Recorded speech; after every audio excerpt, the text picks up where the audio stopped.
Kelsey, Superman.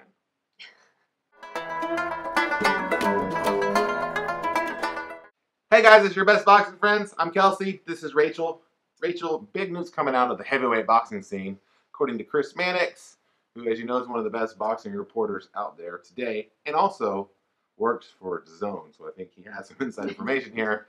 According to him, Deontay Wilder, WBC heavyweight champion, is going to reject an offer that was reported to be somewhere in the neighborhood of $100 million for, I've seen it a couple different ways, but basically it was fight Dominique Brazil, mandatory on DAZN, and then you get Anthony Joshua once or twice. Okay, I thought Wilder would surely take that. According to reports, he's not going to take it. Wilder hasn't officially announced that decision yet. He has a press conference on Tuesday where they're going to announce the Wilder-Brazil fight. But Rachel, what do you think about the probability that Wilder is saying, "Nah, I'm just going to stick with PBC"?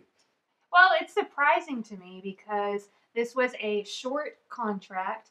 So it seemed to me like a quick way to get some good money, fight the guy you want to fight, and then be done. Yeah. Like it seemed to be like all wins for Wilder. Whereas it seemed riskier for DAZN. If Joshua loses to Wilder, then they have Joshua on their thing with more fights, you know. Yeah. And Joshua, I mean, from Joshua's perspective, he just needs to fight Wilder at some point. So, like, I don't know if that's risky for him.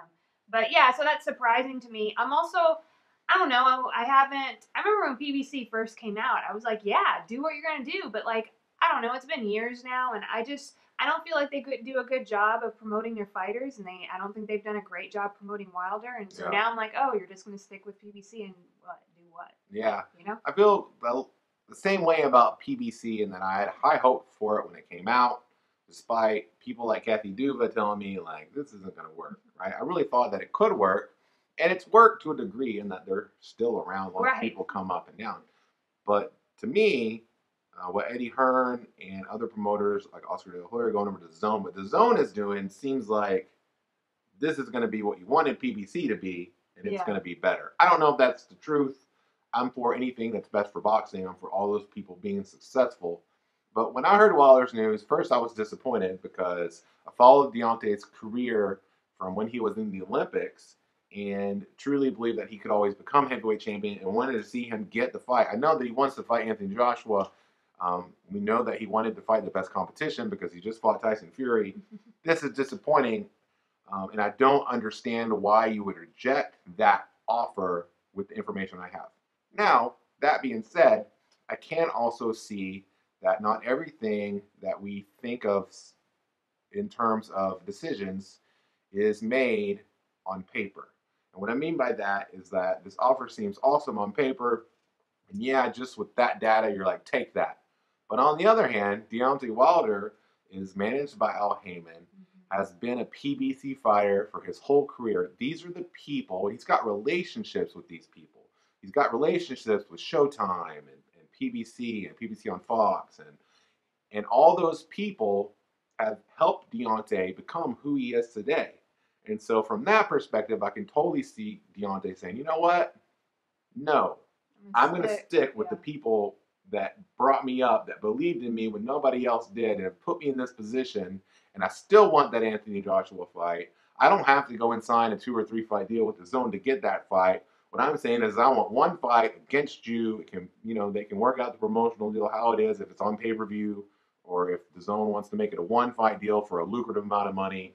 He could do that and say, I'm not going to just bend over backwards and get what I want, but also hurt the people who helped me come up in boxing. And I think that that's something that we often as fans don't consider, but probably should think about more. Well, and so that's interesting because so I recently finished reading Andy Lee's book, Fighter. Yeah. And one of the interesting things in there was hearing, like, the real story, I guess, behind Andy Lee's career and how he came up. So how, like, he went from an amateur to fighting for Emmanuel Stewart, and then from there were other people involved. Like Emmanuel Stewart kind of had to, walk Andy Lee out there and show him off because they needed investors. Like they needed people that were going to put down money for Andy's training, the fights, while he's coming up, with Emmanuel saying, hey, this is going to pay off for you because he's going to be world champion. And then to see how that went for them, because there were other people involved, like there were a team of investors, and then top rank wanted to be involved, and would this team of investors, are they okay with that? And then later, like Lou Dabella wanted to be involved with Andy Lee, and in the book, like Emmanuel Stewart is telling him no, but there was all these factors going on, and Andy Lee was the one ultimately making the decisions. Yeah. But like in the book, he talks about how difficult it was because he didn't know which. He's like, he didn't know who was a snake and who wasn't, who really had his best interest. And he, at the time, he had a rocky relationship with Emmanuel, and he just wasn't sure what to do, and he just did the best that he could. But there's so many different factors at play because you have so many people around you when you're a boxer. Yeah, and so, I think that fighters are just people, and that people can and should make choices that are based in more than just what's in it for me. That's an important thing, I think, in life to do. To give an example, I'm a boxing writer. Michael Woods is my editor at NY Fights. He was the editor at thesweetscience.com, and he really helped me get my foot in the door in this boxing writing business in a way that I couldn't have done it without him. And so there's things that I would do for Michael Woods as an editor that if some just rando came off the street and said, hey, we did this thing for us, I'd probably be like, no thanks. And so, and I think that's the right thing to do. That's how I would want to live my life. Yeah. And I think that everybody out there probably has similar situations, and so we can understand Wilder's choice. We can still be upset at the situation in that now we have be a little disappointed. Yeah, be disappointed in that you have three guys who all claim to be heavyweight champion. Three guys that are all tied to different networks and promoters, and three guys that probably aren't really that interested overall. Maybe the fighters are. I'm absolutely certain, being around boxers this much in my life, fighter A, he'll fight fighter B. That's what he does. Like, there's nobody ducking people. But when you get promoters and managers and all that stuff involved, then it kind of becomes more about what's best for everybody.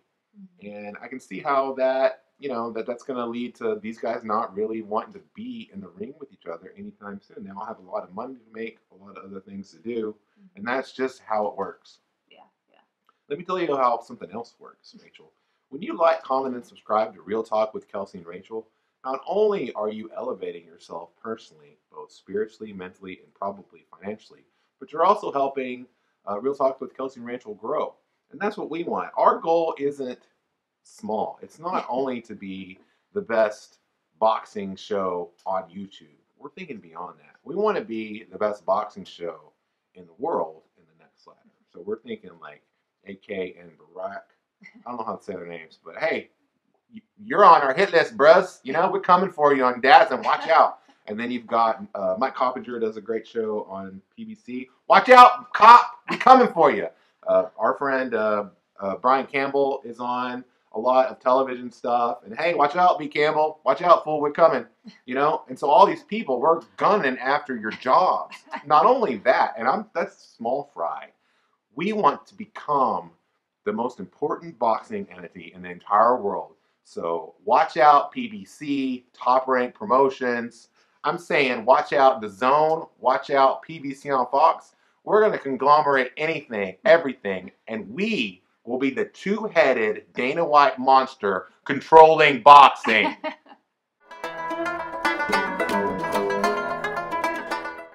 Remember when we were not the worst boxing show on YouTube? Yeah, we're definitely not the worst, right? Yeah. Time has shown. It turned out that there was already a show called Not the Worst something. And I was like, I didn't even know about this, but I won't be able to. What if, this show took off, and then people were like, you just ripped that off. I'm like, I just did not. To be fair to that point, there's also a Real Talk boxing show. To be fair, Real Talk's more of a common phrase. Right, and we're not, to be clear, we found this after the fact too, we're not Real Talk boxing. We're Real Talk with Kelsey and Rachel. Yeah. So nobody can take that and say we stole anything from anybody. We don't steal things, we take them. Okay.